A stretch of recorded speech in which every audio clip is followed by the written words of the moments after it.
제가 오래전에 쓴 시입니다. 좀 시라고 말하기에는 좀 민망한데 제가 개인적으로 좋아하는 시입니다. 제목은 달입니다. 달. 한 문장입니다. 좀 송구하지만 한번 읽어보도록 하겠습니다. 달. 어린 시절 날 쫓던 너 이제 어린 내 딸 쫓는구나. 예. 여러분 어떠십니까? 제 딸이 대여섯 살 때 밖에서 함께 놀다가 저희 딸이 달과 달리기를 하는 걸 봤습니다. 그러면서 저에게 엄마 달님이 저를 따라와요 이렇게 말했습니다. 제가 그 아이의 말을 들으면서 그 모습을 보면서 예전에 저도 달과 달리기를 했던 기억이 떠올랐습니다. 내가 달리면 달도 따라 달리고 내가 멈추면 달이 멈추는 그 시절.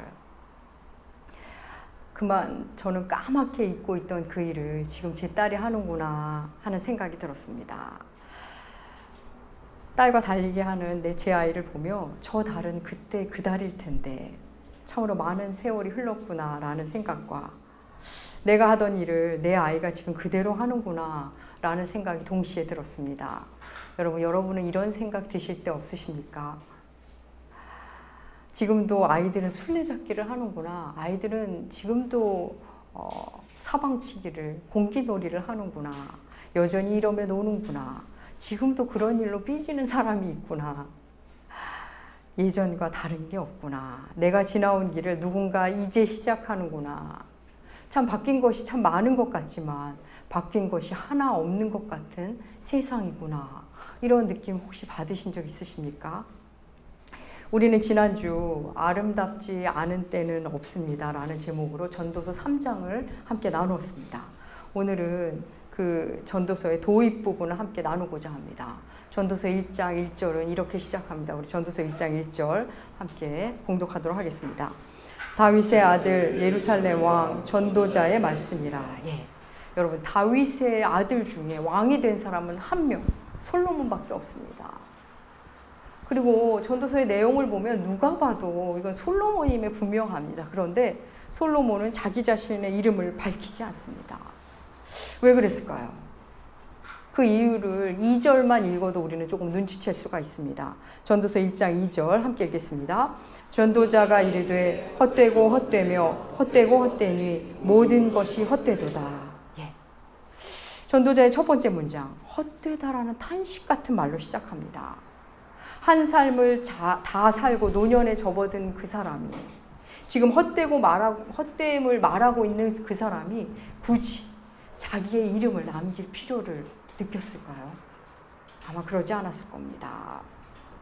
그는 그 헛됨 앞에서 겸손해질 수밖에 없었을 겁니다.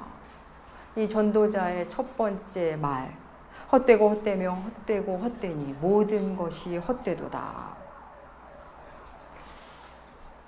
헛되다는 말을 5번이나 반복합니다. 헛되다의 최상급이라고 생각하시면 됩니다.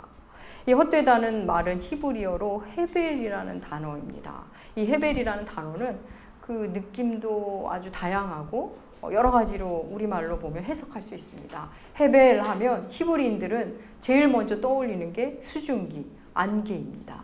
그리고 그 다음에 떠올리는 게 바람, 숨, 호흡, 그리고 더덥다, 무상하다, 헛되다. 일시적이다, 잠시다 이런 것을 떠올리게 됩니다. 헤벨은 곧 사라질 것, 일시적인 것을 말하는 단어입니다. 그 느낌을 여러분이 조금 흡수하시면 좋겠습니다. 헤벨은 그렇다고 거짓을 말하는 건 아닙니다. 헤벨이라는 단어가 전도서에 38번이나 나옵니다. 이 헤벨이라는 단어가 성경에서 제일 처음에 나오는 곳은 창세기입니다. 아담과 하와에게는 두 아들이 있었습니다. 가인과 아벨입니다. 형 가인에게 죽임을 당한 동생 아벨, 그 이름이 바로 이 헤벨이라는 단어입니다. 똑같은 단어입니다.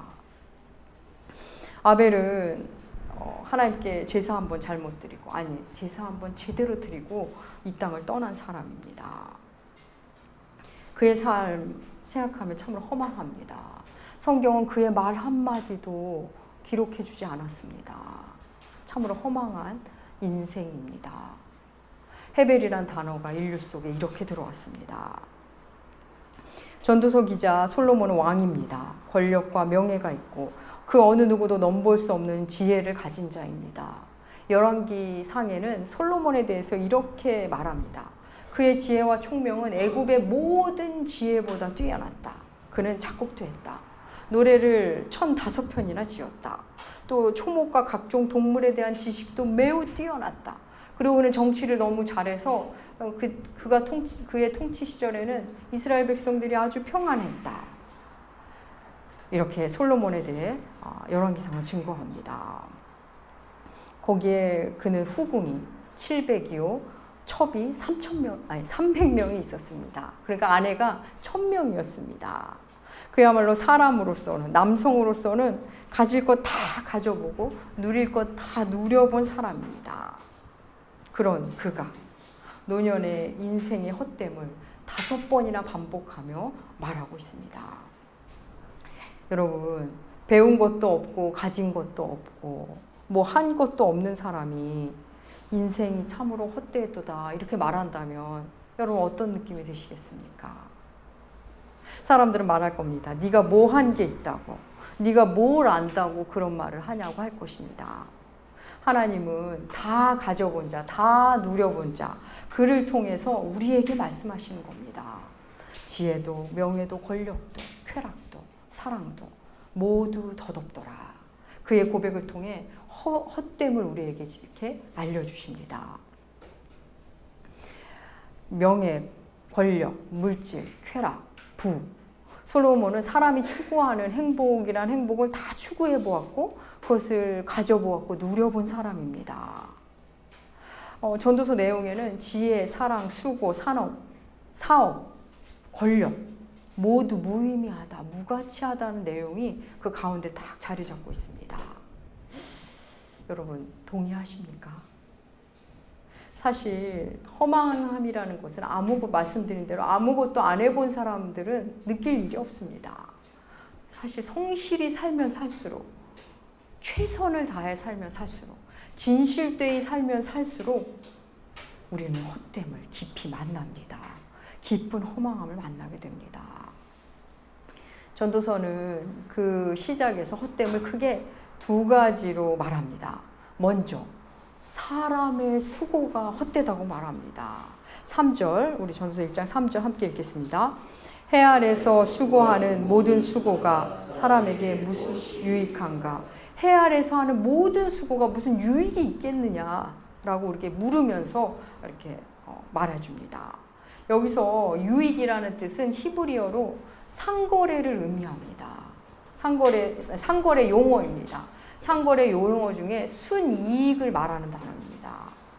그러니까 해 아래서 하는 수고가 순이익을 못 남긴다는 겁니다. 여러분 사람들의 모든 수고는 결국 무엇을 추구하는 줄 아십니까? 행복을 추구합니다. 우리는 행복하기 위해서 열심히 일하고 행복하기 위해서 무언가를 시작합니다. 그런데 그렇게 하는 수고가 순이익을 남기지 못한다고 전도서 기자는 우리에게 말합니다. 이어 인생을 그리고 자연을 허망하다고 그는 말합니다. 전도서 1장 4절에서 7절까지 우리 함께 읽겠습니다. 한 세대는 가고 한 세대는 오되 해는 지되 그 떴던 곳으로 빨리 돌아가고 바람은 남으로 불다가 북으로 돌아가며 곳으로 돌아가고 모든 강물은 바다로 흐르되 바다를 채우지 못하며 강물은 어느 곳으로 흐르는지 그리로 연하여 흐르느니라. 예. 그럼 한 세대는 가고 또 한 세대는 오는데 땅은 계속 영원히 있다. 사람은 죽고 사람은 새로 태어나지만 그 살아가는 모습이 다르지 않다. 세대가 바뀌어도 그 삶이 동일하더라. 또한 자연 역시 반복과 순환의 연속일 뿐이다. 삶과 자연의 허물을 우리에게 말합니다. 맞죠?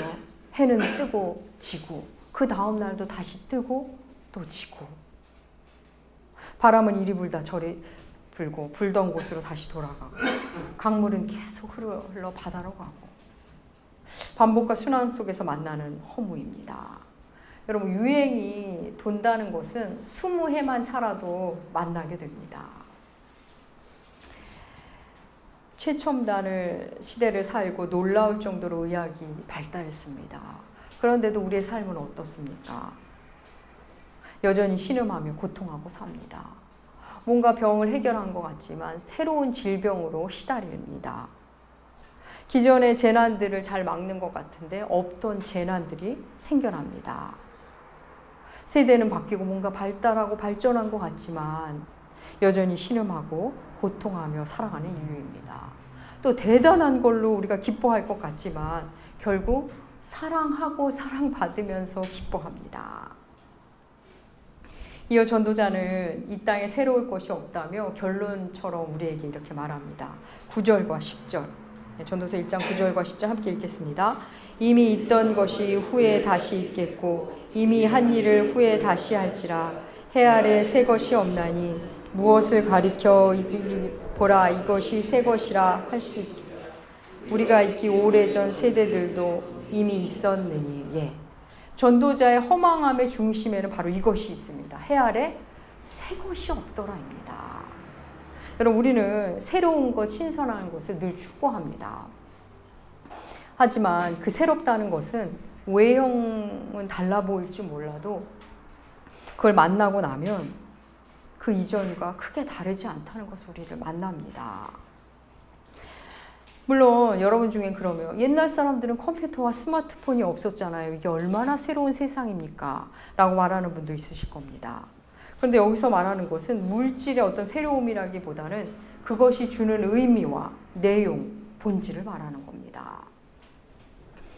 물건이나 사상들이 뭔가 새로운 것이 나타나도 그걸 만나면 우리는 그것이 곧 헛 것이 되는 것을 만나게 됩니다. 새롭다고 분명히 생각했는데 곧장 헛 것으로 되어버립니다. 본질은 결국 탐심을 채우는 일이기 때문입니다. 또 한번 우리 생각해 볼까요? 새로움이라는 것은 다 사람마다 제각각입니다. 무지한 자에게 새로운 것은 그걸 아는 사람에게는, 전문인에게는 전혀 새로운 것이 아닐 수 있습니다. 망각하는 자에게는 자꾸 새로운 것이, 기억하는 자에게는 전혀 새롭지 않은 것이 있습니다. 누군가에게는 새로운 것, 그렇지만 누군가에게는 전혀 새롭지 않은 것. 결국 있던 것이 다시 있고 이미 한 일을 다시 하고 해 아래 새 것이 없다고 전도자는 우리에게 말합니다. 반복과 순환의 세상에서 결국 새로운 것이 없다. 그는 말합니다.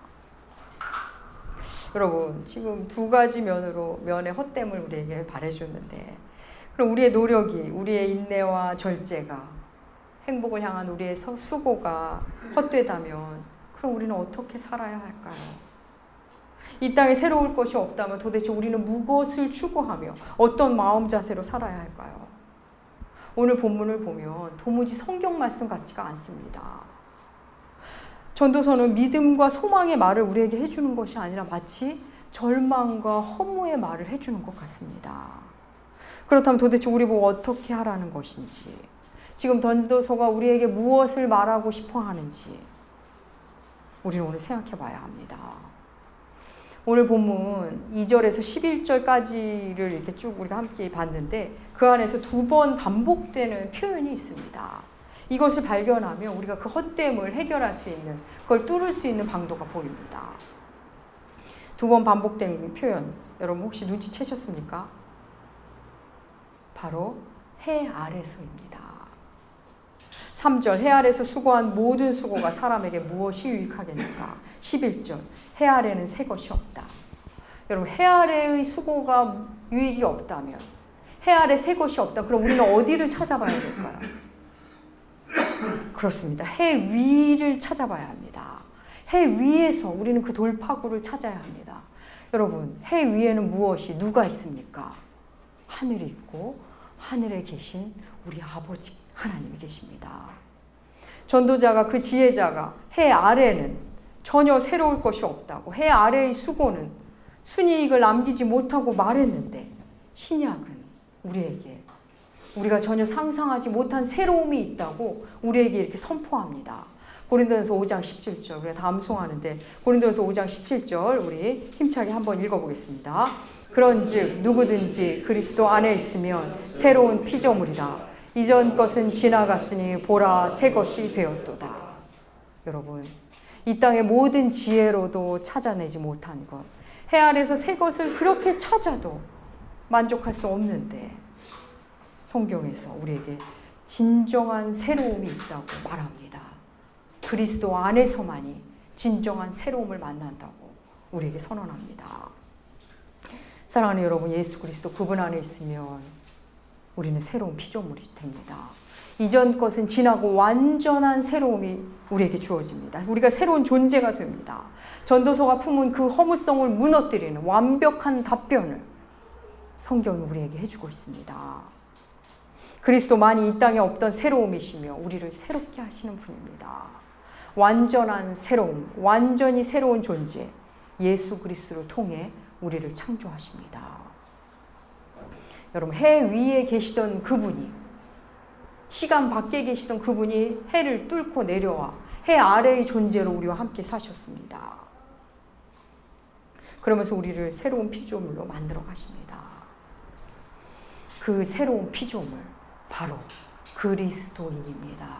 바로 여러분들, 우리들입니다. 우리는 그렇게 놀라운 존재입니다. 사랑하는 여러분, 우리가 예수로 새로운 피조물이 되면 우리의 수고가 더 이상 헛되지 않습니다. 우리의 수고 역시 달라집니다. 해 아래 수고가 무슨 유익이 있겠느냐? 해 아래 우리의 모든 수고는 순이익을 내지 못한다고 말했는데 새로운 피조물이 하는 수고는 이렇게 달라집니다. 고린도전서 15장 58절입니다. 우리 함께 읽겠습니다. 그러므로 내 사랑하는 형제들아, 견실하며 흔들리지 말고 너희의 수고가 주 안에서 헛되지 않은 줄 알미라. 너희의 수고가, 여러분의 수고가 이제는 헛되지 않습니다. 여러분, 저는 이 말씀을 준비하면서 너무나 큰 위로와 하나님으로부터 격려를 받았습니다. 기쁨으로 사역의 길을 가지만 나의 수고가 너무 헛된 건 아닐까요, 하나님? 하나님께 늘 물어왔었습니다. 그리고 때때로 찾아오는 그 허전함을 하나님 앞에 토해내곤 했는데 하나님께서 저에게 직접 너의 수고가 결코 헛되지 않는다, 이렇게 말씀해 주시는 것 같았습니다. 사랑하는 여러분, 여러분의 수고로움이, 여러분의 사랑이, 여러분의 헌신이 헛될까 두려워하지 않으셔도 됩니다. 내가 보기엔 무의미한 시간 같지만 결코 헛된 시간은 우리에게 없습니다. 고린도전서를 통해 하나님 우리에게 명백하게 말씀하십니다. 너희의 수고가 헛되지 않다. 너희의 사랑의 수고, 너희의 인내와 절제, 너희의 섬김, 그 수고가 결코 헛되지 않는다. 여러분, 너무나 기쁜 말씀 아닙니까? 여러분, 저는 장례식을 다녀올 때면 인생이 이리도 허무한 것을, 죽음이 주는 그 허무가 너무나 광활하고 그 허무가 너무나 짙다는 것을 장례식에 다녀올 때마다 느끼게 됩니다. 죽음이 주는 허무는 정말 너무나 밀도 있는 허무라는 생각이 듭니다. 지난주에도 한 세대 정치 중심에 있던 한 분이 돌아가셨습니다. 젊은 시절 그렇게 대단한 힘을 가졌던 분도, 그렇게 아름답던 분도, 그렇게 고집스러웠던 사람도 결국 죽음으로 삶을 마감하는구나. 많은 장례식을 다니고 있지만 죽음이 주는 허무는 여전히 너무나 깊습니다. 이 허무를 예수 밖에 있는 사람들이 도대체 어떻게 감당할 수 있을까? 라는 생각이 듭니다. 사랑하는 여러분, 그리스도인들이 만나는 허무는 다시 하나님 앞에 서는 허무입니다. 다시 하나님 앞에 서게 하는 허무입니다. 해 아래의 삶에서 해 위의 삶을 바라보게 하는 허무입니다. 해 아래의 존재가 해 위의 존재로 거듭나게 하는 허무입니다. 해 아래의 존재들은 계속 새로움을 찾아 헤맬 겁니다. 더 새로운 것, 더 새로운 것. 하지만 그 끝에는 허무만이 그들을 기다릴 것입니다. 그리스도인들은 자신이 새로워졌기에 더 이상 외형적 새로움을 추구하지 않기 시작합니다. 예수를 계속 발견하면서 나를 새롭게 발견하고 너를 새롭게 발견하고 세상을 새롭게 발견하기 때문입니다. 해 아래의 삶, 새로울 것이 없는 삶에서 날마다 새로운 해 위의 삶을 맛보기 시작합니다. 살기 시작합니다. 여러분, 해 위의 삶, 시간을 초월하는 영혼의 삶입니다. 우리는 이 땅에서 시간 속에 살면서 놀랍게도 그 영혼의 그림자를 만날 수가 있습니다. 시간을 초월하는 영혼을 예수를 통해 만납니다. 거기에 날마다 새로움이 우리를 기다리고 있습니다. 여러분, 그럴 수밖에 없는 이유를 예레미야는 우리에게 예레미야 애가를 통해 이렇게 말합니다. 예레미야 애가 3장 22절과 23절 우리 함께 읽겠습니다. 인자와 긍휼이 무궁하심으로 아침마다 새로우니 주의 성실하심이 우리를 향한 주의 인자하심과 긍휼하심이 아침마다 새롭습니다. 아침마다 주의 인자와 긍휼이 크십니다. 아침을 또 새로운 아침을 우리에게 주시는 분이십니다. 또 한 번 우리를 용납하시는 분이십니다. 그 아침마다 그 새날마다 우리는 주의 새로움을 만날 수 있습니다. 오늘도 여전히 긍휼을 베풀어 주시는 주님, 그분의 성실을, 그분의 사랑을 통해 우리는 만납니다. 어린 시절 나를 쫓던 달이 나의 딸을 쫓고 또 세월이 흐르고 나면 그 딸의 딸을 그 달이 또 쫓아다닐 것입니다. 이런 인생의 흐름이 슬픈 것이 아니라 눈물겹도록 아름답게 느껴집니다. 겨울이 가면 다시 봄이 오고 봄이 가면 다시 여름이 오고 그러한 것이 강물이 여전히 흐르고 있다는 것이 내가 10대에 본 그 강물, 그런데 50대에도 여전히 흐르고 있는 그 강물이 있다는 것이 지루한 것이 아니라 놀랍도록 경이롭다는 것을 만납니다. 다시 지겠지만 힘차게 빛을 발하며 떠오르는 태양, 곧 사라지겠지만 불타오르며 아름다움을 보여주는 노을, 그것에 감격합니다. 여러분, 부부가 티격태격 다투지만 그게 삶이라는 것, 아이들과 지지고 볶고 살지만 일터에서 스트레스도 힘들지만 내가 살아있기에 경험한다는 것, 그 삶의 현장이 바로 우리가 새로운 피조물을 만나게 하는 내 삶의 현장이라는 것, 그것이 나를 놀랍게 합니다. 바로 그 현장 속에서, 때때로 내가 피하고 싶은 그 현장 속에서 나를 기어이 재창조하시는 예수 그리스도, 그분을 만나게 됩니다. 사랑하는 여러분, 내가 새로운 피조물임을 하루하루 만나다 보면 나의 일터가, 나의 교회가, 내 남편이, 내 아내가, 내 자녀가 새롭게 보입니다. 새로운 것을 찾아 헤매는 것이 아니라 일상을 매일 보는 그것이 새로워지는 겁니다. 당연한 줄 알았는데 얼마나 새삼스러운 것인지, 마땅하다고 생각했는데 얼마나 놀랍고 감사한 것인지를 새롭게 만납니다. 사랑하는 여러분, 여러분의 애씀이, 여러분의 수고로움이 헛될까 두려우십니까? 지금 내가 헛고생하는 것 같아 초조하십니까? 그리스도인에게는 헛수고란 없습니다.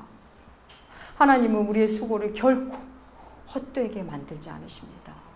우리에게 무의미한 시간은 전혀 없습니다.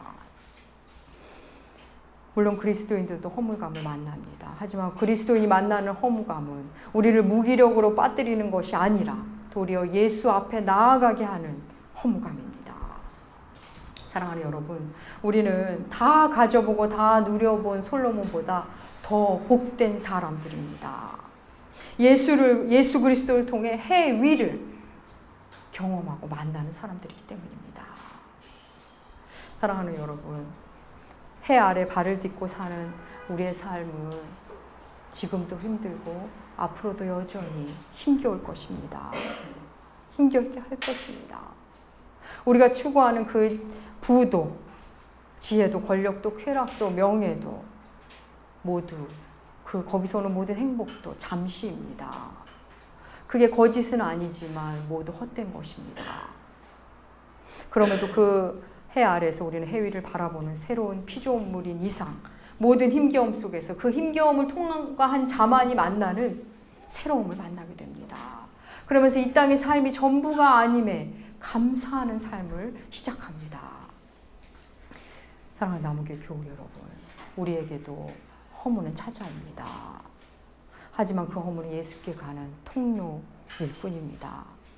여러분의 삶 가운데 헛됨을 느낄 때마다, 무의미성, 무가치성을 느낄 때마다 다시 복음으로 돌아가시기 바랍니다.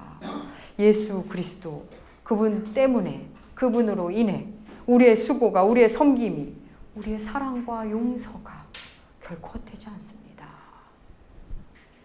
이 모든 과정을 통해 기어이 주님 우리를 새로운 피조물로 재창조해 나가십니다. 그것을 믿으시고 여러분의 삶의 현장에서 날마다 새로움을 만나시는 여러분들 되시길 축복합니다. 기도하겠습니다. 하나님 아버지, 우리의 허물 끝에 서 계시는 예수 그리스도를 봅니다. 해 아래의 삶이 참 피곤하고 고단하지만 우리를 기어이 해 위로 올리시는 예수 그리스도를 찬양합니다. 비록 지금 그 의미를 다 알지 못한다 해도 예수 그리스도 당신의 사랑을 바라보며 하루하루 한 걸음 한 걸음 살아가겠습니다. 당신에게 우리의 시선을 돌릴 때마다 우리를 만나주시고 우리 삶의 새로움이 끊이지 않도록 인도하여 주시옵소서. 감사드리며 존귀하신 예수님의 이름으로 기도합니다. 아멘.